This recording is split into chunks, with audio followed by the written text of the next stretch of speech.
Good evening. Welcome to Land Title Talk, where we encourage you to text in with your real estate related questions, legal questions at 904-501-4481, 904-501-4481, or you can email your questions at Stephen, S-T-E-P-H-E-N, at golandtitle.com. I'm here today with my special guest, J. Russell Collins, affectionately known as Rusty Law. For the law office of J. Russell Collins. And we're also glad to have Julie here with us today again. Julie from Land Title, thank you for always joining us and helping us stay in line. So, Rusty, what's going on in your world? Nothing I can talk about right now. Why? Some things that just aren't worked out yet. Some things you're too emotional about? Well, that too. Oh, okay. Well, good. Then we're going to jump right into it. Today we're going to talk about LLCs versus incorporations or C Corps, right? Partnerships. How about LLCs versus corporations? LLCs versus corporations. Okay. Okay. Partnerships, things of that nature. Now, to create a partnership, what do you have to have? At least two people doing business together. Does it have to be filed with the state? Nope. Okay, so partnerships are two guys working together. They normally should have probably a written agreement. You can get a partnership even when you didn't mean to. Explain. You can have what's called a de facto partnership, meaning you are doing business together to accomplish a certain ongoing task. If you and I get together and start selling lemonade together, and we share the expenses and share the profits and the responsibilities, that could be a de facto partnership. Is there... Which means I'm liable for your stuff in the business and you're liable for my stuff in the business. There's no protection. So if I go out and in the name of the business or in the name of the partnership and do something like incur some huge debt, you might be liable for it. Me? Yeah, along the with other me. partner. Yes, the other partner might be liable for it. Pretty risky. Well, you can sometimes find a partnership in building houses and selling them when somebody's a builder and somebody's just an investor. There's all kinds of things that can happen where you have a partnership by accident. How do you protect yourself from that? Don't do it. Well, how do you not do it? First of all, create an LLC or a trust? An LLC is really a partnership. Well, it's a documented partnership. Correct. But the benefit, okay, so here's what you have. You have a partnership, which is one thing, and there's some good parts about that. But then you have the limited liability. And you can define who does the day-to-day operating if you want. And so, but your liability, unless you sign for something personally, is limited to your investment. The thing about partnerships, though, if you and I are in a partnership, you can't just unilaterally bring in Julie to be a part of the partnership without me saying okay. And a limited liability company, the members, you might be able to sell your interest to somebody, or they might be able to take it from you in a lawsuit, but without permission from the other partners, they don't get a say. They don't get a vote. Okay. But in a partnership, you do. Right. So go over to a corporation. Corporations are completely set up by statute, and they have stockholders. Well, unless you've got some kind of bylaw that says you can't do it, you can sell the stock to anybody you want. And the stockholders control who the management The stockholders get to vote. Right, on who the manager is going to be. Right. Well, the president, vice president. They get to vote. And things like that. They get to vote their stock, whatever that percentage is or number of votes. So the benefit of the limited liability company is you have control over who gets to vote because of your membership. Well, in a limited liability company, you have the members who are the owners. Correct. Yeah. Then you have the managers. Well, you can have authorized and they members. could be different people. Well, I've been the manager of LLCs that I have no ownership interest in. Right. Okay. Quite a bit, actually. Yeah. and that just makes it easy to do closings. Okay. Okay, or have me do something. But it for also helps keep anonymity, I think. them. Well, because I think the member now, the managers are on Sunbiz. Well, the thing the is, members don't have to be. don't have to be. Right. So if you wanted anonymity, then being a member without being a manager could keep that private. Could do that. Another reason why people do trust. Correct. Okay. But the we always have these LLC affidavits for real estate closing, because with an LLC, you could authorize anybody to go do the closing for you. Right. Okay. You can authorize the wino walking by your store to go do the closing. Okay. Okay. There's some benefits to that. But then again, that's why we have, frankly, when it comes to real estate closings, I like corporations. Okay. My president, vice president. They have full power. They have some statutory authority. And an LLC, almost anybody can have authority. Right. And and now if you say there's managers, frankly, I think that should take care of the problem. Okay. Because you wouldn't have a manager that didn't have the ability to do day-to-day business of selling assets of the company. I mean, you could limit the manager. Sure. Can't. That's the reason you have to have the LLC affidavit. That's right. To make sure the manager is acting under the direction of the members. Right. And especially power. That's especially true if you're getting rid of the biggest asset or the only asset. Okay. So there's some protections in there to protect the other owners or members, but you can have a partnership without even trying. And accidental partnerships are something you really don't want. And people sometimes assert a de facto partnership, which could be very easy, and it'd be very devastating. So how do you protect yourself? You're working with someone. Well, yeah, but the problem is you have a business. You define everything. Okay. Okay. If you and I, because a partnership cannot be created from an LLC and an individual. Not typically. Do you see that look I just got?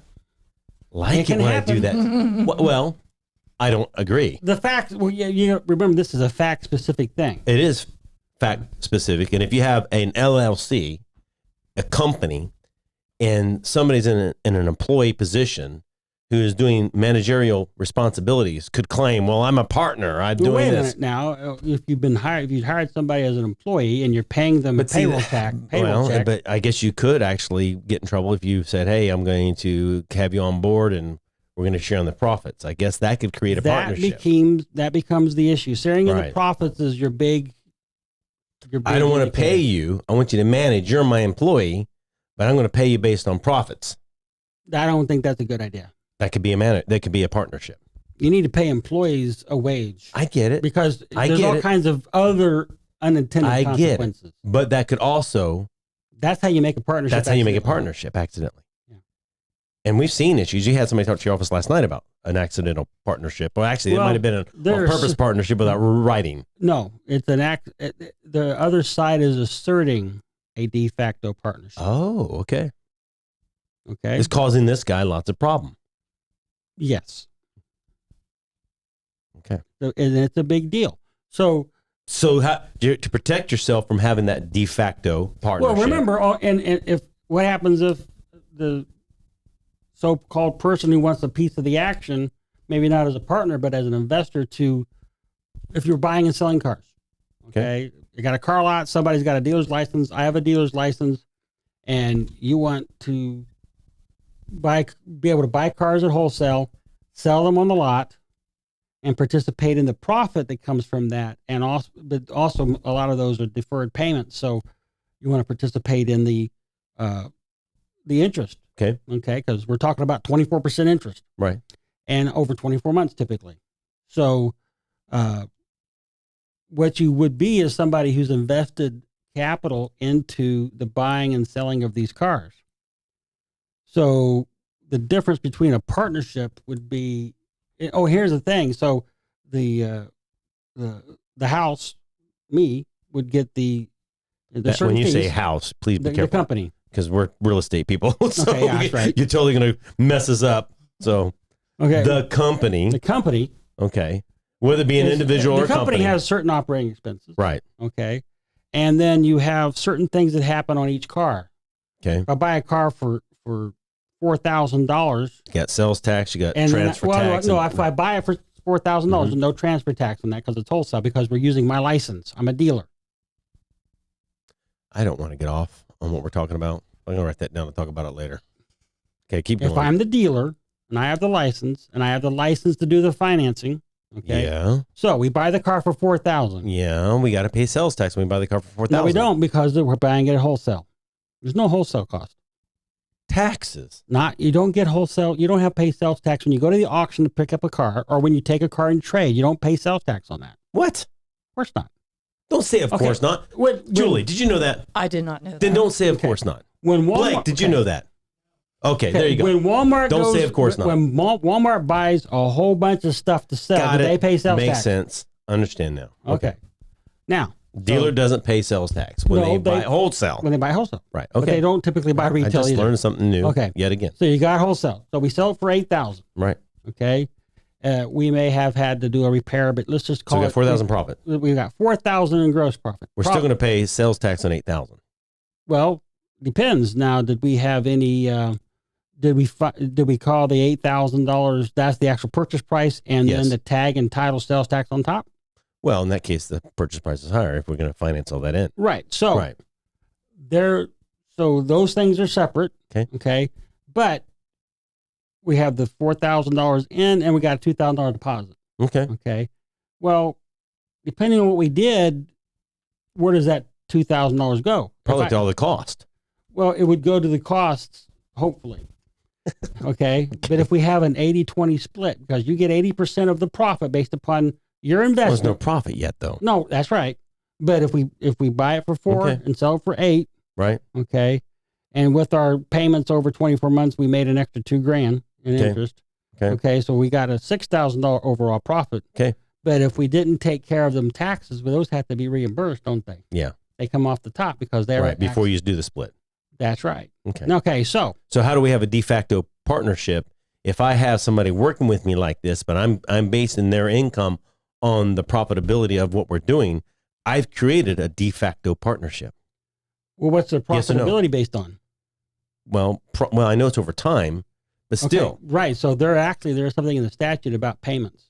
What is it? Which would be, and I was just told about it. I haven't verified it, but the statute is that buying and selling and sharing in the profits is not, doesn't count that way if you're getting those profits over time.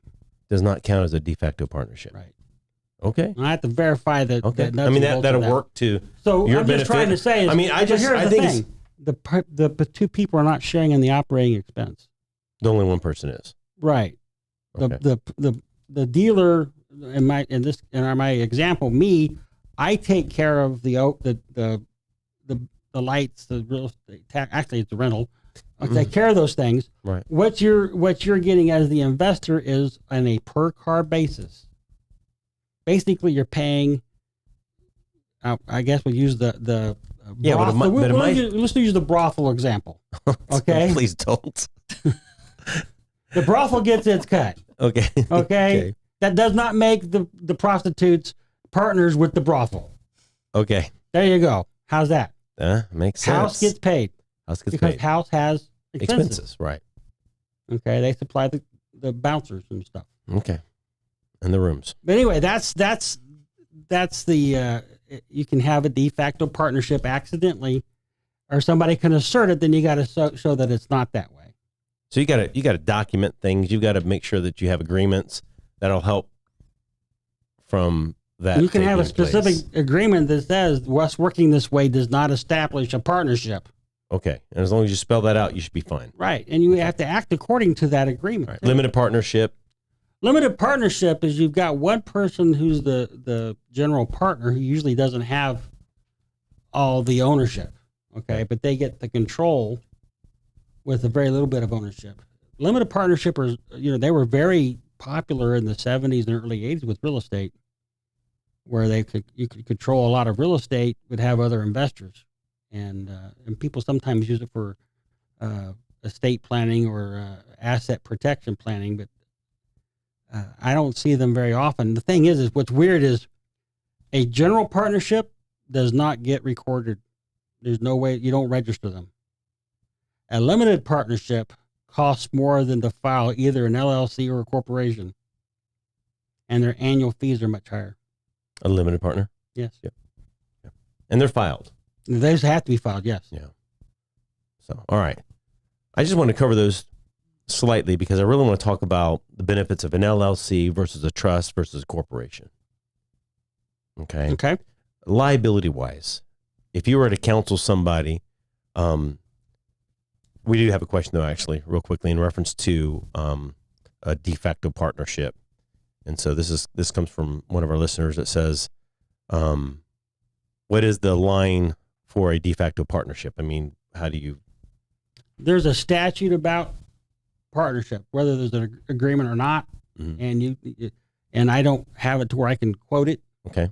But if you act like partners, the idea is if you act like a partnership, you're a partnership. Right. Okay? And want to clarify what's the defining line? Right. The defining line is acting like a partnership. Okay. Okay. If you act like a married couple, you may not be married. That's true. That doesn't work in Florida anyhow. In other states, you still have to enter the contract. Okay. Okay. But with a de facto Florida, partnership. Okay, it's like this. In Florida before 1968, you still had to say, you know, if you were qualified to get married, you still have to say, I want to be your spouse. Will you be my spouse? And you can agree and then hold yourself out that way. And you were legally married as if you had, 15 judges marry you. Okay. But if you can't accidentally get married because you have to take those steps. On a partnership, it's there to protect the people who are acting as if they're relying on each other, and they're going to hold you to it if that's what you do. And that is scary because if you have a company, you're a sole proprietor. I mean, I could use my wife as an example. She has a laser engraving business. She's really just an individual working this business.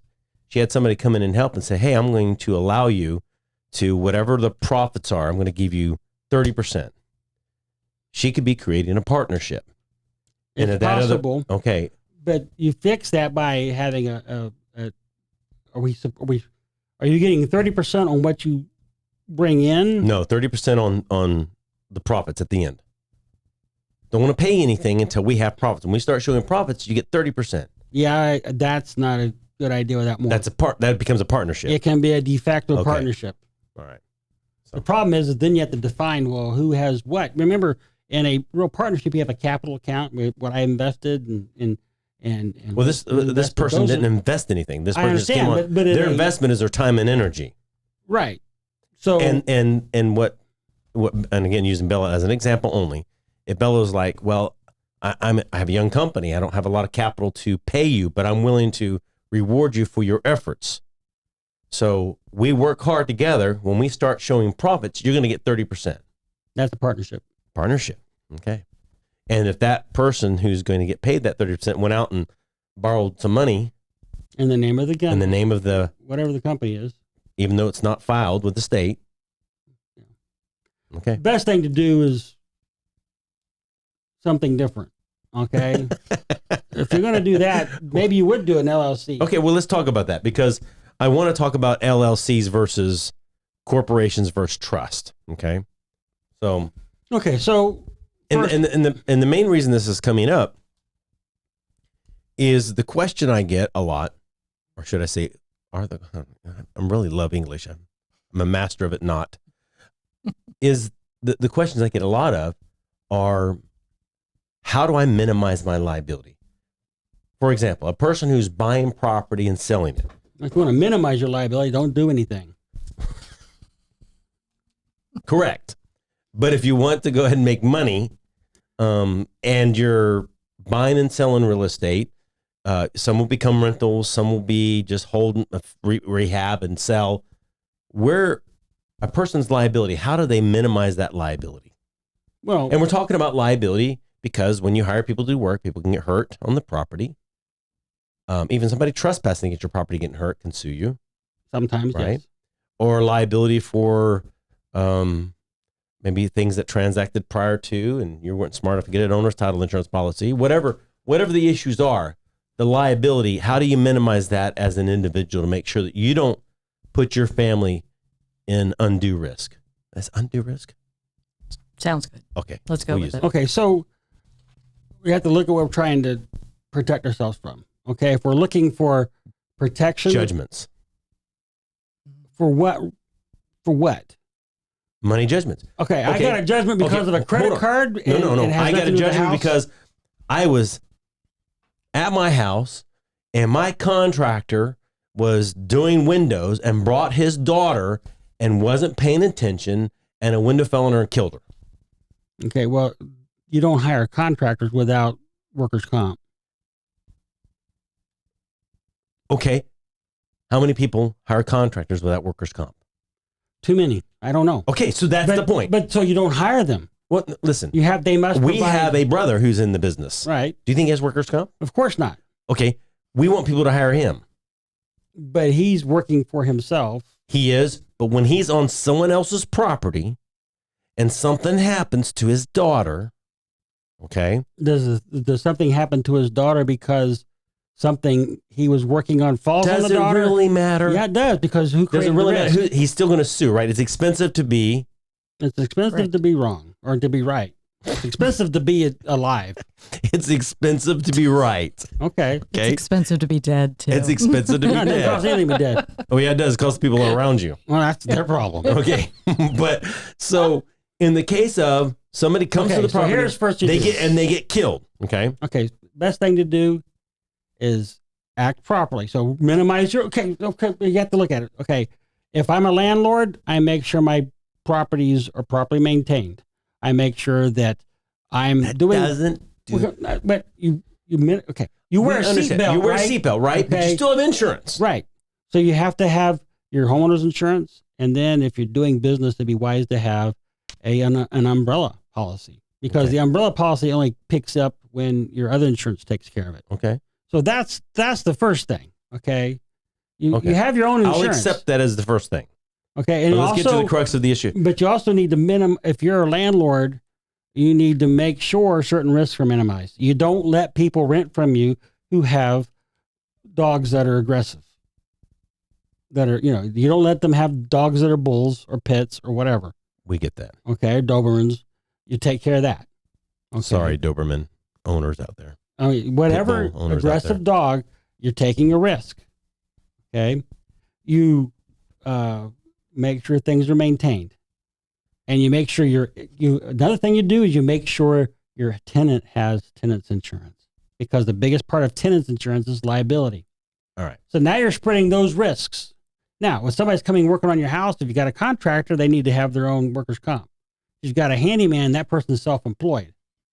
So if you didn't create the risk, because, if his ladder fails because he brought a broken Prove it. ladder, well, whose ladder was it? Okay. Faulty floor.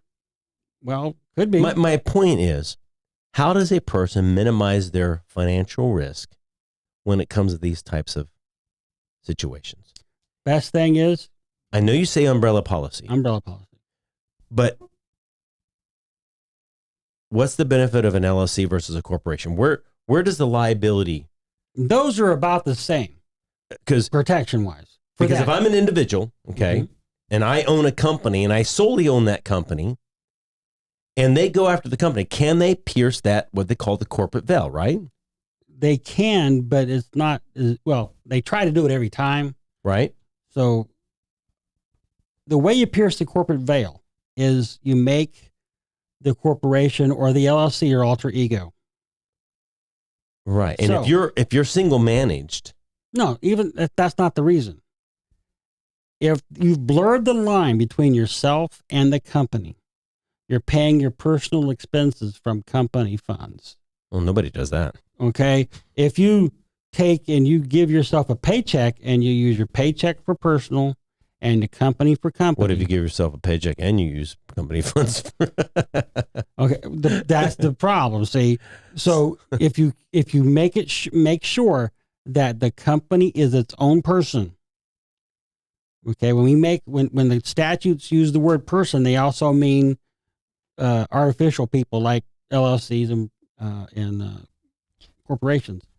So you got to make that person its own person. Okay. You got to make the company its own person. If you keep that done, okay, and then if you also need to act properly with your company. If you and I open up a fireworks store and neither one of us I've died and gone to heaven. Well, I understand because we're both pyromaniacs, but we don't know anything about gunpowder. Okay, we started selling stuff we made and it hurt somebody. I don't care how many corporations they're getting to us.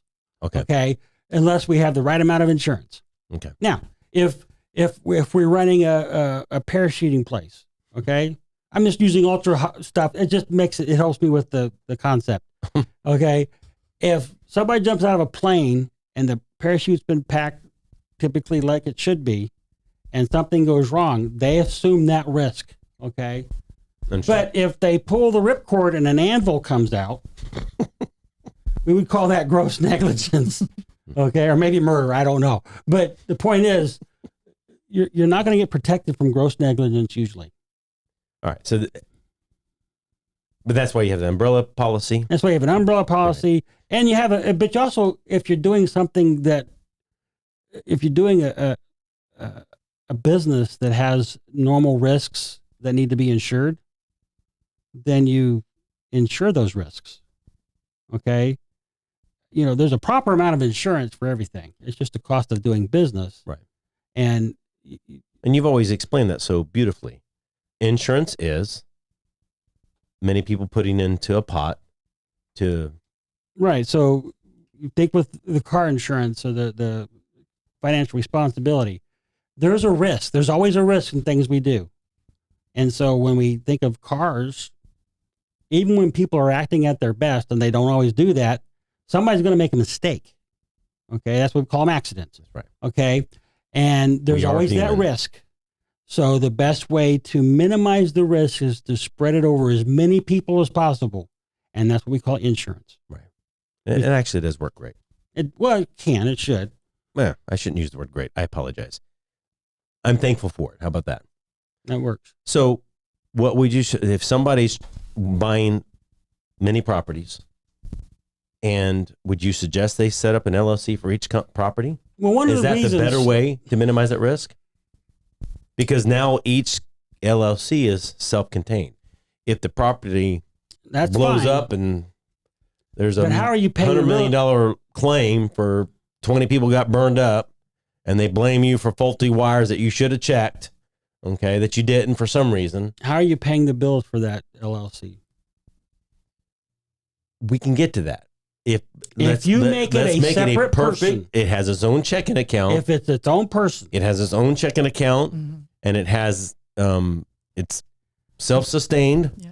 Okay, it files its own tax returns. If it's a separate person, but if it is the alter ego of another company or a person, that's going to, in other words, it's going to increase the risk. I mean, how many times have we seen LLCs managed by an LLC that's managed by an LLC that's managed by an LLC that's managed by an LLC that's managed by a partnership that's managed by a partnership de facto that's managed by a Delaware corporation. Yeah, Delaware corporation. But that's exactly what Rusty's described from my brief all that is though insurance. That's just hiding. For actually several investors who did insurance with us, they did have an independent LLC per property with a bank account per one. And I think they rolled up to an S Corp. I'm not sure. Like the S Corp was the umbrella. But they had an LLC for each of the properties. Payments are separate, own umbrella policy, so that if something happened on that, they couldn't spread it out to the other properties. They were like blind. Fine. However, you've got a huge amount of bureaucracy to get something done. That's true. And you also and have that becomes, is it worth it? A bunch of tax returns you got to file. Oh, yeah. You get a lot of stuff. Okay. Right. So, and a lot of big companies are doing stuff like this, but they have the back office to take it and maintain it and make it work. A lot of people are doing stuff, making these LLCs, they're paying their fee every year, but they're not having what meetings, they are is they're not having minutes, they're not doing what they're supposed to do. They're the manager, they're the member, and when they sell the properties, they're cutting the checks themselves personally. They don't even have a checking account. That can be a problem. Right. It And defeats the purpose. Why even have an LLC then? Just because the It radio looks station, pretty. no, the radio advertisement said everybody needs one. Right. And I paid to have one done.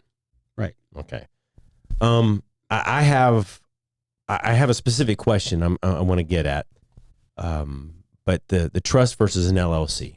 Okay. So, And I like trust, and actually I like trust a lot more now that I've gone to a seminar with my underwriter, my title underwriter, and somebody informed me there at the seminar that when you have a trust, if the trustee and the beneficiary are one and the same, there's no merger of title. I thought for years there's merger of title, but there's a land trust. Do you know why there's no merger of title? Why? Because the statute says so. Amen, brother. I That's love why. it. I love it. There's no more, and I like that because if a trustee of a trust, if that trust is sued, do I have to worry about the beneficiary being liable? Okay, so And you hesitated. well, that's because I think it's going to take more than that. Okay. What do you mean more than that? Well, we're talking about land trust. We are specifically talking about Okay. land trust. So, typical land trust documents has the person who's the trustee, Mm-hmm. and typically, if you're trying to do it where it makes sense, that trustee has no ownership interest Well, we're not talking about that because most people are the beneficiary and the trustee. for a land trust. We're seeing that a lot. What's the point? I don't know. Okay, But we are because what- seeing where we have either an LLC as a trustee and the beneficiary is a individual, or we see the case where we have an individual who's not an owner of the LLC or may even be an owner of the LLC is the trustee, the individual, the trustee, and then the LLC is the beneficiary. the biggest benefit for land trusts, from my perspective, is it keeps your name off the public records if you're the beneficiary. Right. Plus, When we did a closing for Tom Petty, right? it was done through the Mary Jane Land Trust. I'm like, everybody knows who that is. I mean, why did Yeah. you do that? But it was a way for him to have stuff managed another way. Well, and it sort of kept them off the rules. I mean, Right. But if you're Walt Disney, you want to buy up all of Kissimmee, you don't call it the Mickey Mouse Trust. you don't call it the Mickey Mouse Land Trust. Okay. You call it Reedy Creek, or you Yeah. call it whatever else. Right. So that people don't know, because once it gets out, then they know who's doing it, and the prices go up. The benefit of the land trust is it allows, number one, for one person to go to closing, okay, and sign stuff. It makes it easier, but it keeps the people's names off the public records. I'm the trustee of over 50 land trusts in St. Johns County. At last check, anyway, and I've got other counties too. But the thing is I'm the one that gets the phone calls. Hey, we want to buy your property. Right. Okay. Or the letters from everybody who's wanting to list my property, or Or what I trying like, to, if you're or trying trying to to steal it. if you're trying to rezone the property and it's a sensitive issue, you going to school with your friend. I mean, you take your kid to school and you're talking to the parents who are fussing about that stupid Yeah, I land don't know who trust. that is. That land trust, I mean, that people who own that property is doing that rezoning. We don't want that. We got to, and you're like, oh yeah, but it's you, because there's no way they know. They don't know unless somebody tells them. And the contract, at least the one I use, says I'm not publishing that. Now, in a lawsuit, that's perfectly discoverable information. Who the trustee is. Yeah. I mean, the beneficiary. Who the beneficiaries Right. are. But when the deed's recorded, it doesn't say that. No. When the But I deed's don't signed, think it's not really necessarily public record, is it? If it's in a my land lawsuit, No, it's not. But it can be discovered and be discovered. But discovery- is it for the public purview? We have open public records. I guess we do. The You can see court pretty much dockets. everything except certain things having to do with kids. You or could mental probably health. request to keep that private. You can request it. So the point is, the biggest benefit from the land trust is Anonymity. you're anonymous for the most part. But then, but if there's a lawsuit, the trustee might be the name, but he's not liable. I get it, but is the beneficiary liable? The beneficiaries can be liable because they're the ones that committed the whatever caused the lawsuit. Okay. The trustee didn't. So It would be if- against public policy to do a land trust and all of a sudden nobody's liable for anything. I get it. And in that case, then you'd want an LLC to be the beneficiary.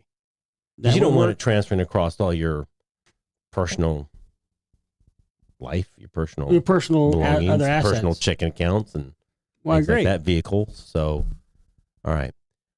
I think we're going to find time to talk more about LLCs, trust, and corporations because I think there's more to cover. I want to get to a specific situation, okay? And the situation is we have, I want your opinion on this.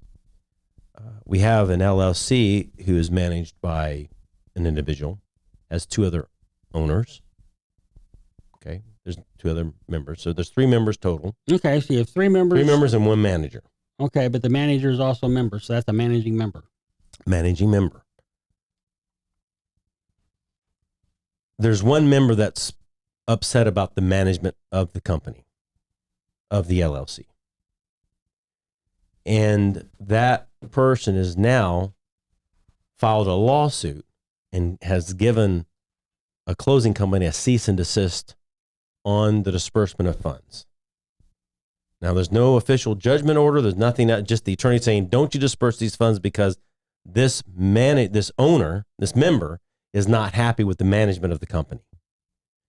Now, if I've got a closing and I have the manager who is signing the documents,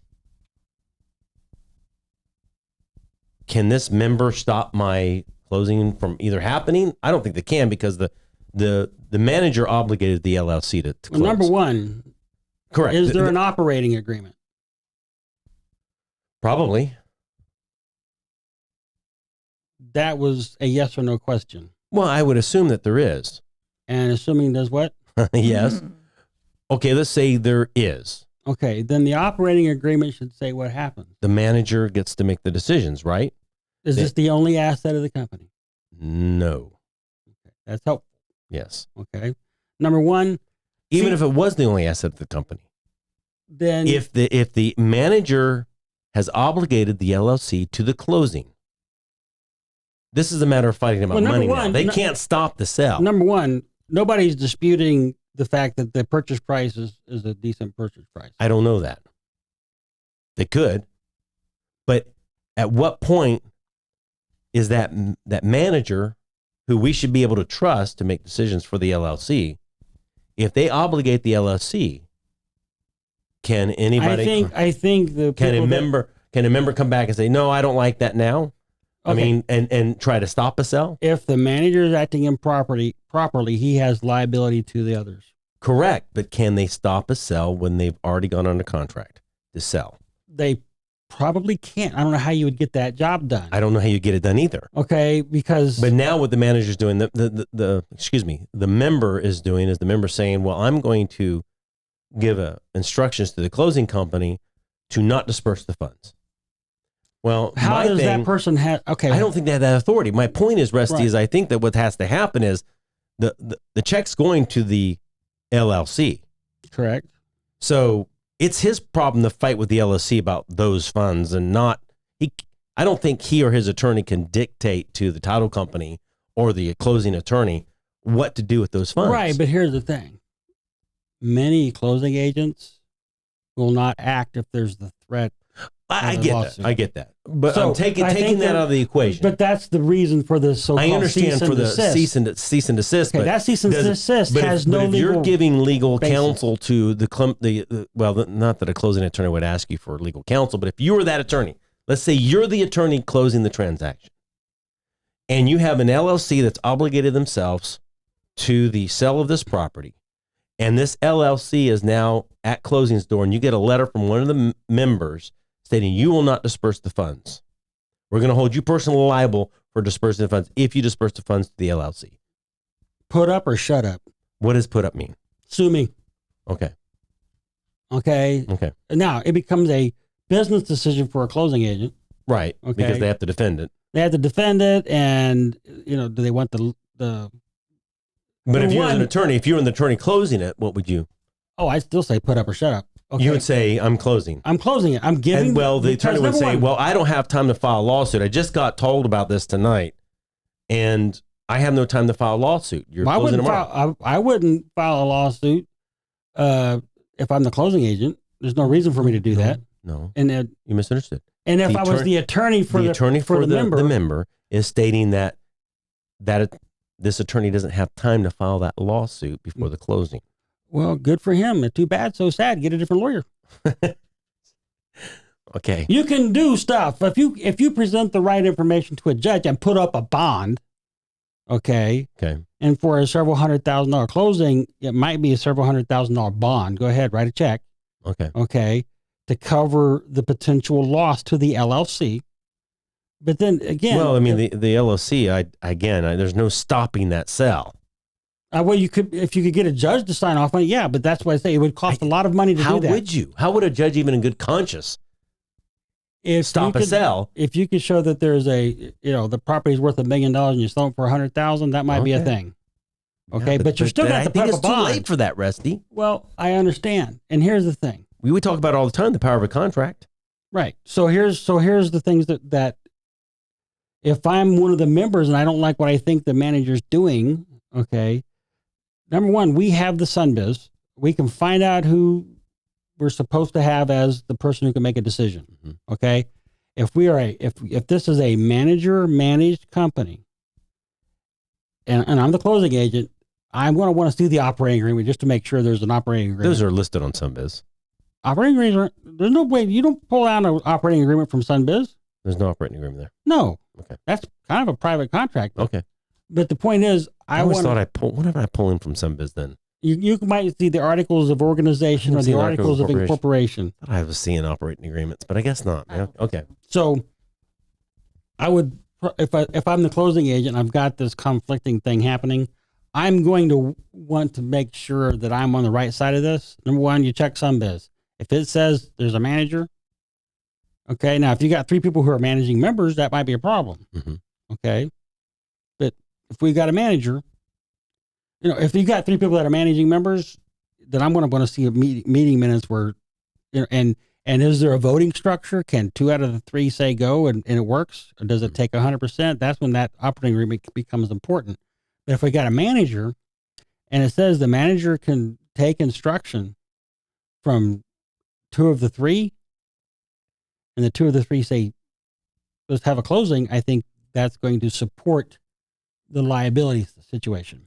Also, we're supposed to be able to rely on this information that's online. It's what, the agreement between the people who are partners, they've all agreed to be bound by each other's business here, okay, or each other's actions, or really to be bound by the actions of the manager. So the manager may have liability to the other partner or the other member. Okay. But I don't think that's the closing attorney's problem. That is not the closing agent's problem. Or the closing agent's problem, or depending on whoever's closing. But hey, we're going to sue does stop a lot of closing agents. I think from it's just, acting. but it's just threats. I don't Okay, think well, there's it's any like this. meat to it. When you deal with real estate agents and there's a deal that falls apart Mm-hmm. and somebody's supposed to get the deposit Mm-hmm. and both sides want the deposit, what do you do? Well, it depends. Right. Depends because there's a lot of political problems for me if I make that decision. right. But If both agents are agents that are very faithful and loyal to me as a title company, and I know choosing one side over the other is going to cause me some issues, then I will probably tell them, go settle it. I'll hold it here. Sue me. So that way, I'm not the one making the decision. We have a company. But if you, I understand if you I'm not truly liable. believe, Yeah. See, okay, don't bother with me. that one person is entitled to the deposit based upon your training and experience. Right. Does the person threatening lawsuit, let's say you have 2 private, there's no real estate agents involved, and you got a standard regular contract, Mm-hmm. and it's as is contract, 10-day due diligence, the 12th day, the buyer wants out. I give the sellers money. They can sue me. Okay. But that's just a no-brainer for me. But do you think other closing agents in this town would do that? I don't think so. Okay. So it becomes a business decision. It does for become you a business decision. because you understand you don't have the liability. Right, the contract clearly protects me. Yeah, the contract protects But I you. still have to pay to defend that. you got me. So, you know. I know. So it's amazing how brave you get some days. I do, man. Talk softly and carry a fat lawyer. I So walk bow-legged most days. So but a lot of closing agents won't do it. Most real estate agents go nuts because they want that release form, right? They can't function without the release form. There's no legal requirement for that. Mm-mm. But if you have the release signed by both sides, who can sue anybody? Nobody. Okay, but they want it, and if they can't get it, they freeze up. Even though if they're holding the deposit, they have certain things they can do, but they do kind of freeze up. And they think that the closing agents have to do that. They don't. That's an office policy for the real estate agents. Right. So, but I understand. The brokers want some protection there. But they don't when want you to go talk into a lawsuit about either. the transaction you're talking to me about, I do not see how a member of a company has that member, if they were able to stop the closing and there was a loss because of it, that member might have liability. True. For wrongfully doing that. True. And really, what I think is really happening, Rusty, is I think the member that is suing the LLC, not really, you know what I mean, is trying to. Nobody sued anybody yet. Well, the member who is fighting with the LLC is trying to use the proceeds from the sale as leverage. To do what? To get them to come to an agreement. On something else. Yes. I think what the member's doing is saying, hey, you've got a closing, funds will be dispersed. We know you're trying to run a business. You got to use those funds to keep acquiring property. I want my out. I want my out, and I'm going to force you. I'm going to put pressure on you by forcing the funds to be held up till you agree with me what I want. And that's why I'm not inclined to give into this. I don't see how you have an obligation to do what one of the members of an LLC says. You see, I tried to make this generic, and then I just confessed it was about my file. Well, I know it's about your file. Yeah, but listeners don't know everything's about something. Well, okay? Everything's about something, but I necessarily don't like to talk about specifics that I'm going through. Well, but I just went ahead, and the cat's out of the bag now. Yeah, it's a file I'm doing. Okay. But every file is your file. Well, we've done this so long enough. We haven't had everything happen, but sometimes it's hard to find something that hasn't happened. Well, talking generically makes it a little more difficult. Now the cat's out of the bag. I mean, I've got a closing, right? And I've got a member telling me don't disperse the proceeds. To the company.